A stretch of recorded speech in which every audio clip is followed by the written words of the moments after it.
¿Nos podría explicar aquí, yo creo porque mucha gente le encanta el tema y nos podría explicar para qué sirve qué es serotonina, qué es dopamina, qué es noradrenalina?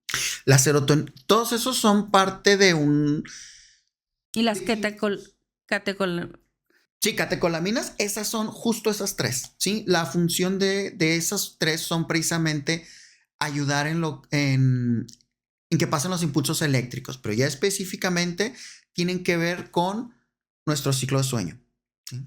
Tienen que ver con nuestro estado de ánimo, tienen que ver con nuestra capacidad para podernos concentrar, tienen que ver con los hábitos que tenemos nosotros para alimentarnos y nuestro nivel de energía, por mencionar algunas cosas solamente. Obviamente, pues el cerebro es muy, muy complejo.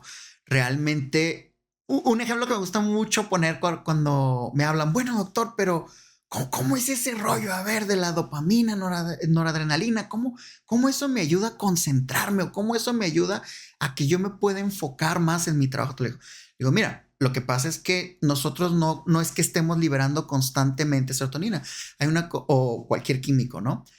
Nosotros lo liberamos por pulsos, ¿sí? Van a haber ocasiones como nuestro corazón que tengamos que hacer alguna actividad y pues tiene que latir más rápido, ¿no? Para bombear más sangre. Y habrá ocasiones donde, por ejemplo, cuando vayamos a dormir o estemos en un estado de relajación, pues su frecuencia cardíaca va a bajar para reflejar esos cambios. Lo mismo pasa en nuestras neuronas. Entonces yo les digo, por ejemplo, si yo te doy un medicamento para que mejore la dopamina, ¿qué es lo que va a pasar? Que te vas a poder concentrar muy bien, pero cualquier cosita te va a distraer. Si yo te doy un medicamento que nomás actúa en la dopamina, no te vas a distraer. Pero al momento que tú quieras empezar a leer algo, vas a batallar para concentrarte. Dependiendo del cuadro clínico del paciente, de las necesidades, de lo que al paciente le duela y quiera en ese momento trabajar, ahí depende el medicamento que nosotros queramos utilizar. O sea, perdón, quiere decir que es muy importante y hay que recalcarlo, que el paciente vaya con un profesional. O sea, porque todos los casos son distintos y estamos muy acostumbrados a recomendarnos medicamentos.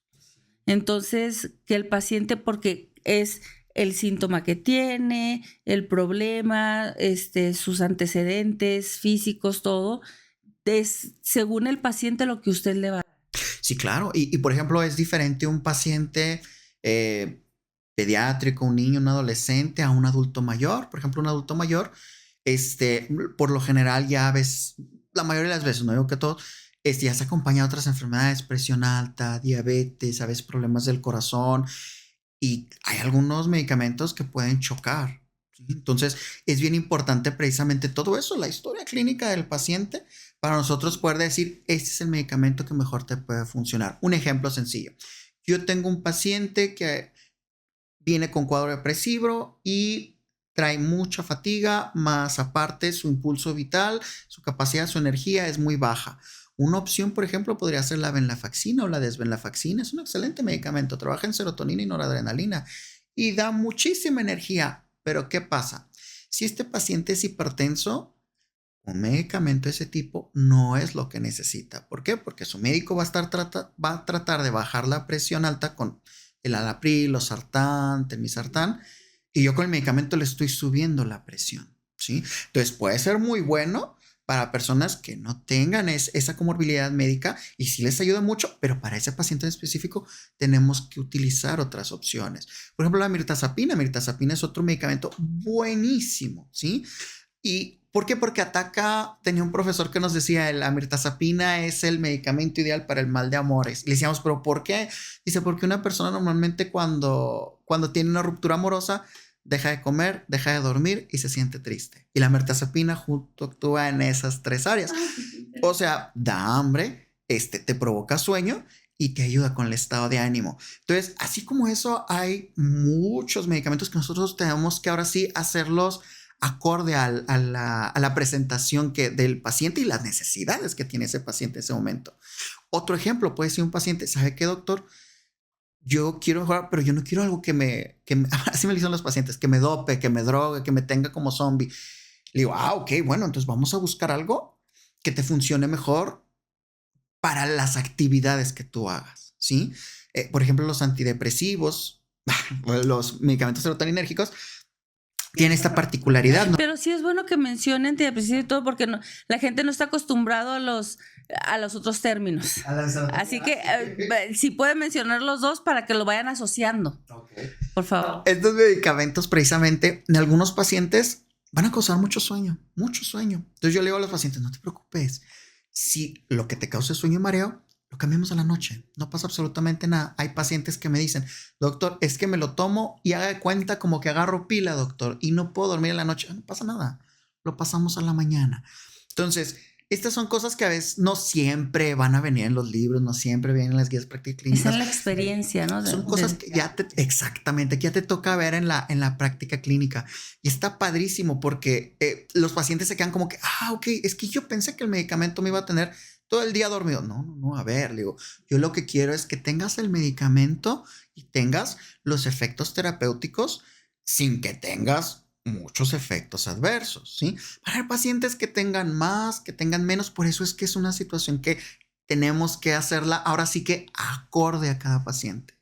Ok, doctor, ahora vamos al tema siguiente, pero ¿hay algo que quiera agregar usted de los químicos del cerebro? Yo soy una apasionada de ese tema, entonces yo podría estar horas y horas hablando de eso, pero porque sé la importancia que tiene en las personas, pero algo que quiera agregar, una recomendación, algo.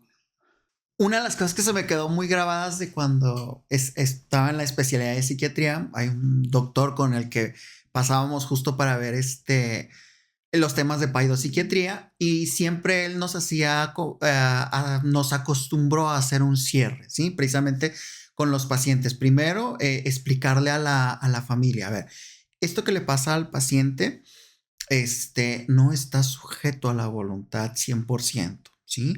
Hay cuestiones químicas, eléctricas del cerebro que hacen que la persona se comporte así o que se sienta así o que tenga esos pensamientos.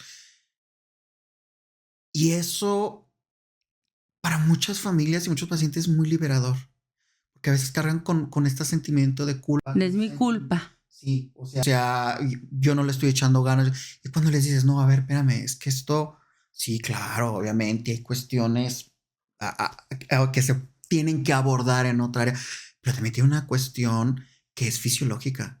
O sea, no nomás es, échale ganas. Yo he escuchado tantos pacientes que dicen, es que estoy harto que me dicen échale ganas, como si yo quisiera estar así, me dicen. Justo eso.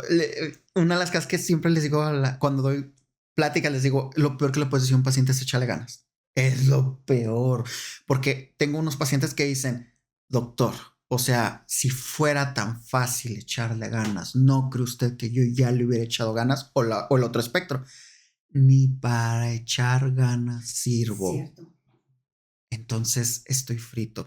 No. O sea, estás para apoyar, estás para estar ahí con el paciente. O sea, no, una de las cosas que también nosotros nos decían mucho, cero juicios de valor, ¿no? Porque tú no sabes la experiencia del paciente, tú no sabes su pasado, tú no sabes incluso médicamente qué puede estar ocurriendo con ese paciente. Entonces tenemos que tener mucho tacto, mucha empatía, validar a esos pacientes. Entonces cuando yo hablo así de la química cerebral, la idea es eso. O sea, es que vean que no es una situación que, es que estoy defecto. No. Son cuestiones que solamente tenemos que ajustar y vas a ver la mejoría y vas a ver esa situación. Por eso me hace tan importante hablar de estos temas, porque hay personas que pueden llevar años sufriendo depresión, ansiedad y siempre pensar, es que no tengo carácter, no tengo fuerza. No, a ver, espérame. Es una cuestión que no está 100% en tus manos. Sí hay una parte que tú puedes hacer, pero hay otra parte química que tenemos que tratar. Fíjese que aquí se me hace muy importante porque yo estoy recordando un caso de una persona que me decía, es que tengo tantos problemas que no me voy a curar. O sea, es que ya no aguanto la presión, ya no aguanto el estrés, es que estoy para todas las personas, tengo que hacer eso, tengo que hacer lo otro. Y de hecho, ya no continuó, o sea, esta persona no continuó. Dice, no, es que no puedo ahorita, no, ni tiempo tengo. O sea, estoy muy estresada, estoy muy estresado, no voy a decir si es hombre o mujer, y siento mucha presión que no puedo continuar. Entonces dice uno, aquí es donde debes empezar y continuar, es donde debes de romper eso, donde entra un medicamento, rompe eso y empiezas a tratarte, porque no puedes dejarte, ¿qué va a terminar en eso? ¿En un infarto? ¿En hipertensión? O sea, Sí, definitivamente. Tengo otras anécdotas de algún paciente que una vez me dijo, doctor, deje que nomás pase un ejemplo fuerte, ¿no? O esta situación legal que me está causando infinidad de estrés y entonces ya empiezo a tomar un tratamiento. No, a ver, espérame, es que es precisamente para esa situación de estrés, para lo que no necesitas. Pero volvemos a lo mismo, es que hay mucha desinformación, hay muchos mitos, hay mucho estigma y a veces eso evita que las personas puedan tener este diálogo que, te digo, se me hace importantísimo. Entonces, si tuviera que cerrar con algo es eso, ¿sí? Una parte tiene que ver con mi entorno, pero otra parte tiene que ver con mi química cerebral. Entonces, no soy tan culpable. pues es que yo le digo a los pacientes, es que es un cachito de cosas, porque somos un conglomerado, por eso siempre le digo a mis pacientes, somos cuerpo, somos mente, somos espíritu, ¿sí? O sea, hay cosas que sí tienen que ver con la fisiología y que pues no las puedo cambiar porque son fisiológicas, y hay cosas que tienen que ver con el entorno. ¿Sí? Entonces sí hay pacientes, doctor, que si tienen padres ansiosos o abuelos, familiares con mucha depresión o hay antecedentes de suicidio, cosas así, tengan una tendencia mayor por herencia a presentar trastornos depresivos y ansiosos. Sí, claro, sí, sí existe. Esa cuestión genética existe, ahí están, aunque no podemos decir tal genes son específicamente, sí hay eso. Hay ocasiones donde se salta los trastornos psiquiátricos, saltan una generación, entonces lo puede tener el abuelo, los papás no lo tienen, pero los nietos lo desarrollan. Oh. Es que cada situación es muy, muy particular. Digo, son dentro de la historia clínica que hacemos con los pacientes, siempre buscamos esos, los antecedentes familiares, ¿no? Pacientes con ansiedad, con depresión, que si tuvieron en alguna situación en donde requirieron tratamiento por parte de psiquiatría. Pero bien curioso, hay pacientes que llegan y me dicen, doctor, yo vengo de una familia en donde no se cree en la cuestión de la salud mental. Digo, es que no es una cuestión de creer o no, es algo que existe, es algo que vivimos. O hay ocasiones donde me dicen los pacientes, doctores, que yo vengo de una región en donde esas cosas no se hablan. Dice, o doctor, ¿sabe qué es que yo vengo? Pero toda mi familia está en contra de que venga con un psiquiatra. Y digo, qué difícil. Bueno, qué valiente primero el paciente tomar esa decisión por decir, yo quiero un cambio, yo quiero algo positivo para mí. Pero también digo, qué difícil es luchar, ¿no? Contra ese estar bien, contra todos esos estigmas, esos prejuicios que viene arrastrando la cuestión de la salud mental. Doctor, usted es especialista en adicciones. Vamos a entrar a un tema también muy, muy interesante. Me gustaría tocarlo en dos puntos. Uno de ellos es las adicciones comportamentales y las adicciones a sustancias. ¿Qué le parece si empezamos con las comportamentales? ¿O cuál se le hace mejor, las sustancias? Yo creo que empezar por sustancias es mejor porque precisamente las adicciones en cuestiones de conducta, aunque no es reciente, desde 1950 ya estos fenómenos se han venido estudiando. Digamos que nuestro estándar de oro es precisamente las adicciones a sustancias. A ver, empecemos. Aquí sí quiero hacer como un pequeño pues sí, como una aclaración de cómo, por qué, porque a lo mejor van a decir, ay doctor, pero ¿por qué ahora sí y antes no? ¿Y por qué ahora hay esto y lo otro? El DSM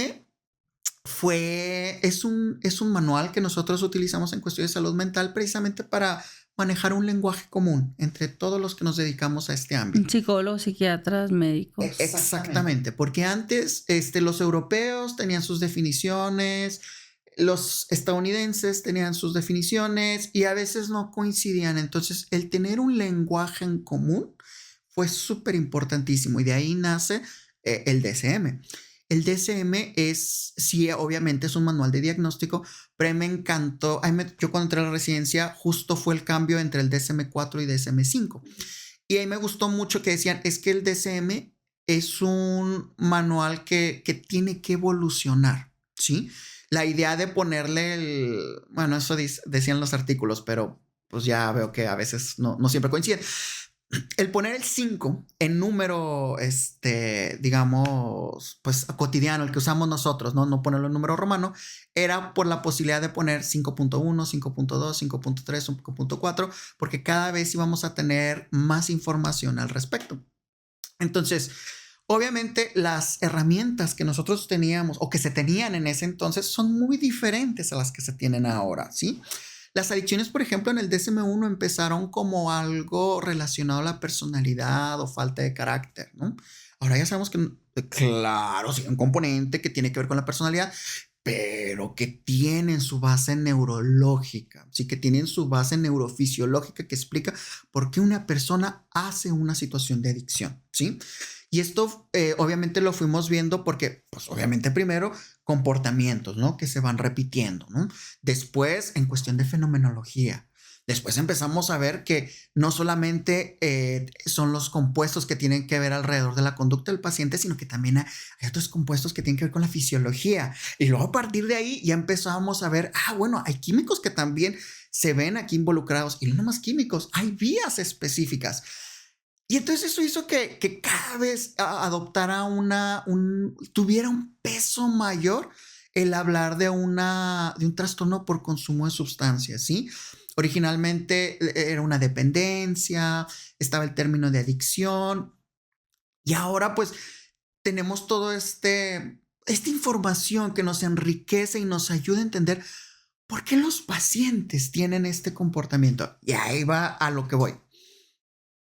Los pacientes que tienen un problema en cuestión de adicciones, sea en cuestiones de conducta o sea en cuestión de una sustancia, el área que se va a ver afectada es el área del sistema de recompensas, ¿sí? ¿Dónde está la dopamina? Exactamente, es donde está la dopamina, ¿sí? Esa área donde se afecta se llama la región mesolímbica, ¿sí? Esa área se encarga de que nosotros creemos hábitos, ¿sí? En donde nosotros podamos estrechar relaciones interpersonales. Esa es la función de ese sistema de recompensas, ¿no? Obviamente nosotros siempre vamos a tender hacia las cosas que se sienten ricas, a las cosas que se sienten padres, ¿sí? Y entonces al yo sentir bonito, sentir rico, pues es una conducta que yo voy a seguir haciendo. Entonces es padrísimo. Pero ¿qué pasa?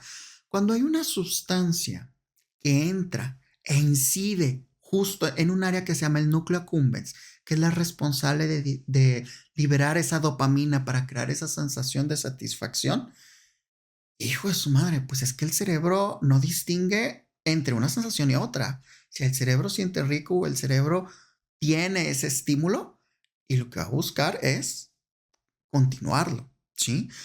Yo le digo a mis pacientes que una de las primeras cosas que yo busco romper cuando estoy platicando sobre adicciones es es que está así porque quiere. Está así, el que por su gusto muere, hasta la muerte le sabe. Le digo, no, a ver, espérame. O sea, les digo, ¿sabe usted manejar o sabe usted andar en bicicleta? Me dicen, sí, doctor. Ok. ¿Se acuerda que cuando uno está aprendiendo a manejar, en un inicio, anda uno bien preocupado, tiene uno ahí el volante, está uno espejeando y el velocímetro y si le doy al freno y no? Porque eso es algo que yo estoy aprendiendo a hacer. Pero conforme yo lo hago más veces o con más frecuencia, esto se vuelve automático, ¿sí? Entonces llega un momento donde cuando yo estoy aprendiendo, yo tengo que usar esta área del cerebro, que es la región frontal.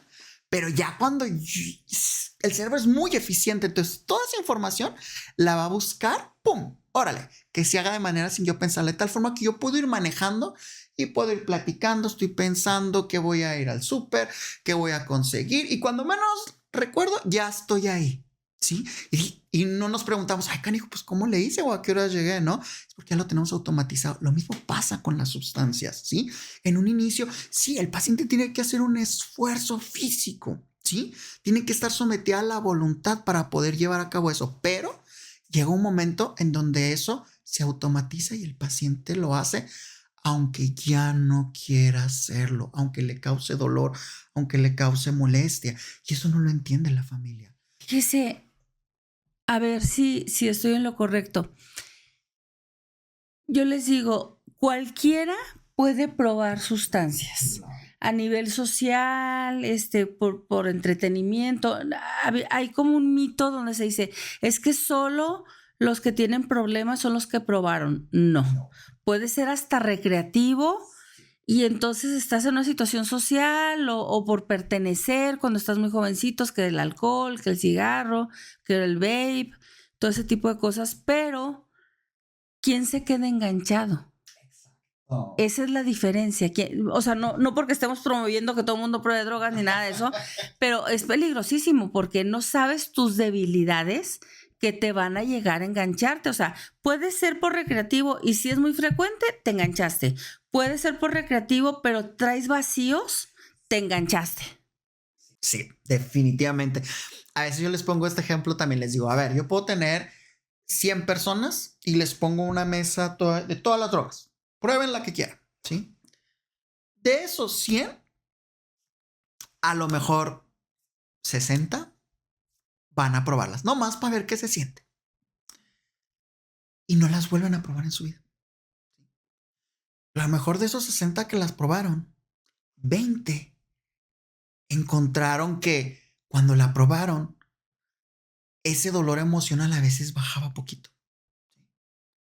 Y a lo mejor de esos 20, 10 o 15 van a decir, esta es una forma en que yo puedo mitigar esos vacíos, esos dolores que yo traigo.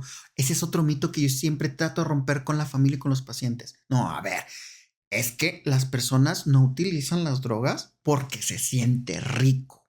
Las utilizan para dejar de sentir feo, ¿sí?